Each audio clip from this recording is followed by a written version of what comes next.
Guys, today is Sunday and happy Sunday to you all. In today's video, we are going to talk about Antoine Semenyo's performance against Everton, the goal he scored, and also after that game, he won the Man of the Match award. I'm also going to introduce you to the statistics of Antoine Semenyo last season as compared to this season, and we are all going to take a look at his growth so far.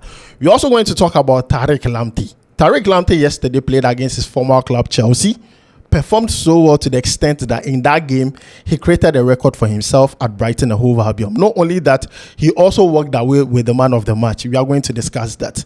Southampton coach Juric has questioned Kamaldeen Sulemana's decision making after Southampton lost to Burnley. I'm going to tell you exactly what the coach said. We're also going to talk about Inaki Williams performing so well for Athletic Club in the Spanish La Liga, amongst many others. But before we jump into it, don't forget to like, subscribe, and also turn on notification. My name is Adam. You're watching SportsCornerGH. Quickly, let's jump into it. Now, I want to begin with Antoine Semenyo. Yesterday, Bournemouth beat Everton by 2-0. And honestly, if you watch the way Antoine Semenyo played that game, this is a player in form, player full of confidence, and he scored a goal yesterday. Now you can see the video live here on your screen, and if you take a look at it, you know it's a penalty, and a penalty is nothing special, right? Yes, but then it's the way he took the penalty. Now, when you check FA Cup social media pages, they call the penalty the no-looking penalty. Now, take a look at the penalty and let me know who you think usually takes penalties like this. I believe Semenyo watches Roberto Carlos highlights.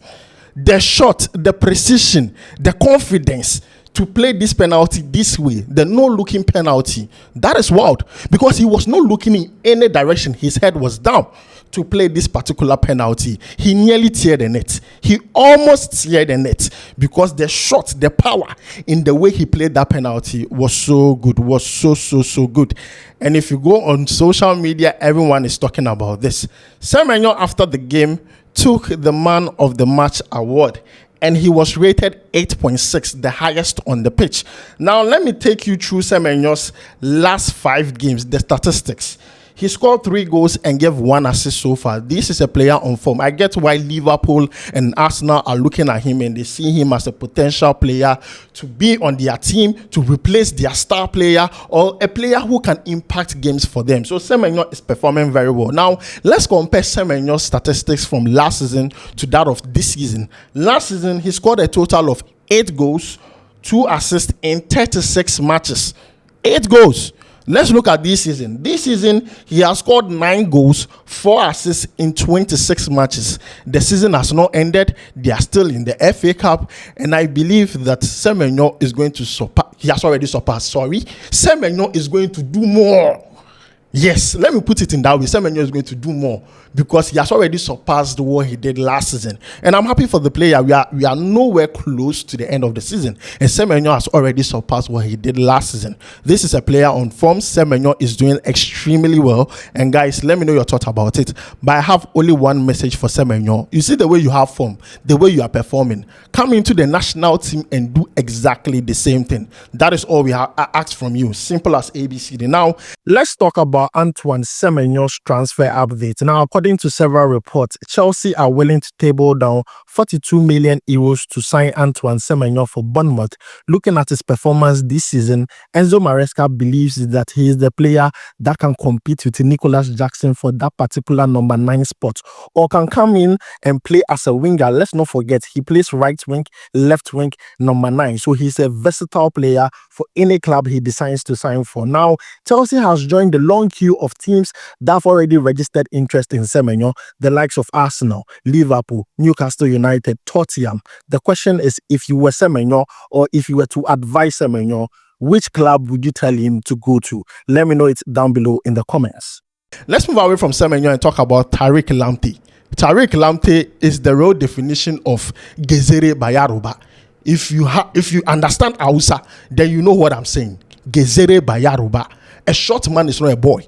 This is not a boy. Forget his physical appearance. This boy played extremely well against Chelsea. Brighton and Hove Albion beat Chelsea 2-1. Many did not believe that would happen. Because if you look at Brighton and Hove Albion, quite some few games, their previous games, they are not doing well. But shockingly enough, they catch Chelsea, then Miam. And one thing I noticed in that game was that Tariq Lamptey was playing as a left back. And in that game, bro, he was crazy, performing so well. And you see, let me take you through his statistics very, very, clear so that you understand how well he performed. He was rated 7.6 by SofaScore. And guys, quickly, let's take a look at the statistics. You can see that on your screen. Now, in that game, Tariq Lamptey had a total touch of 69. 25 of those 69 touches happened in the final third. Now, let's continue. Total passes completed, 33 out of 39, almost 90%. Tackles won, 9 out of 9. That means no one beat him any tackle in that game, no matter his physical appearance. That is why I started with Gezere Bayaruba. A short man is not a boy. Now let's continue. 6 progressive carries, 5 recoveries, 3 crosses, and also 2 clearances.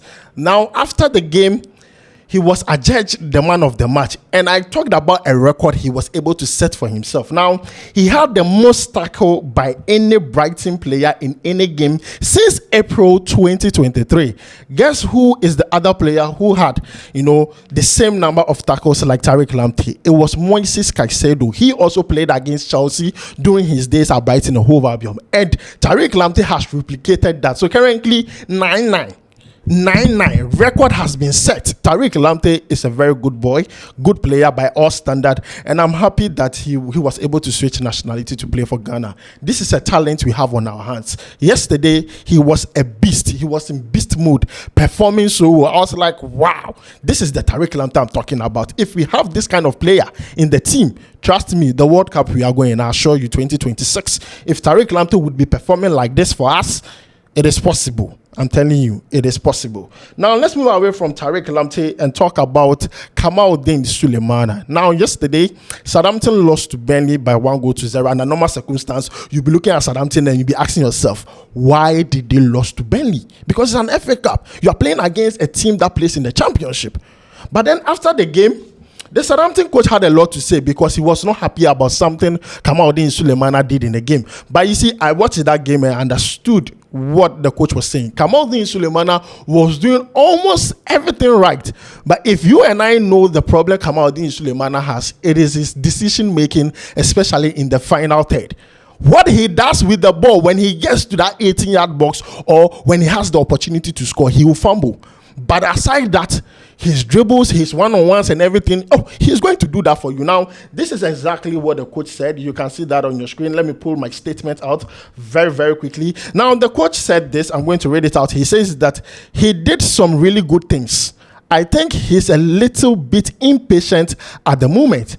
He wants to do one-on-one in the situation that he has to play. I think it's normal because he's really feeling good. He wants to do his best. And I'm sure that is what I saw in the training and even today. He wants to score goals and he will score goals. Now, this is coming from the coach. And I think the coach is realizing what we all know about Kamaldeen Sulemana. His weakness, the decision making when he reaches that final third. When you expect Kamaldeen Sulemana to probably release the ball to give an assist or create chance, or Kamaldeen Sulemana to play a shot or score a goal or hit the target, he ends up doing something else. And this is what the coach is saying. He said he's impatient. He's impatient. And guys, let me know what you think about this, because I feel like the coach is really identifying the weakness we have all been seeing in Kamaldeen Sulemana. Now, what the coach has to do is to help him overcome it, because you have a great talent on your hands. All you have to do is help the player overcome this weakness. The only way you can do it is to correct it, because Kamaldeen Sulemana surely has his strength, but if you can work on his weakness, trust me, you have a complete player. And guys, this is the update that has to do with Kamaldeen Sulemana. Now, moving away from Kamaldeen Sulemana, let's talk about Inaki Williams, 30 years of age, and he's performing like fine wine. I don't know why all the Ghanaian players are performing very well. And back to Kamaldeen Sulemana, he did not perform poorly in that game. Let's not forget, he played 86 minutes. He was rated very good. He was so good in that game, only that his decision making was bad. Now, let's go back to Inaki Williams. Now, he played for Athletic Club versus Girona. Athletic Club won that game by 3-0. Inaki Williams gave an assist. And this season so far, across all competition, Inaki Williams has scored 8 goals, giving 7 assists in 32 games. Now, if you take a look at his La Liga performances so far, he has scored 4 goals, giving 6 assists in 21 games. This is a player who is doing so well. He's on form. And I just hope that the way they are helping their club score goals, give assists, they are taking the Man of the Match awards, they come back into the national team and replicate that. You see, I don't blame them. But I just hope that they can just do more, as simple as that, because obviously we have great talent, and it's very sad we are not going to the AFCON, because I would love to see the Semenyos, the Tariq, the Inakis at AFCON, but we are not going there. The only place we have left to go is the World Cup, and match is coming, and I'm happy that these players are picking up the good kind of form that we want. They score goals, they're creating chances, they're performing very well, they're tackling very well, they're performing their duties very well, and Inaki Williams is no exception. I'm happy for all these 4 players that I've talked about in today's video. So guys, let me know what you think about all this down below in the comments. Don't forget to like, subscribe, and also turn on notification. My name is Adam. I'll make sure to see you in the next one. Charlie, we go vibe.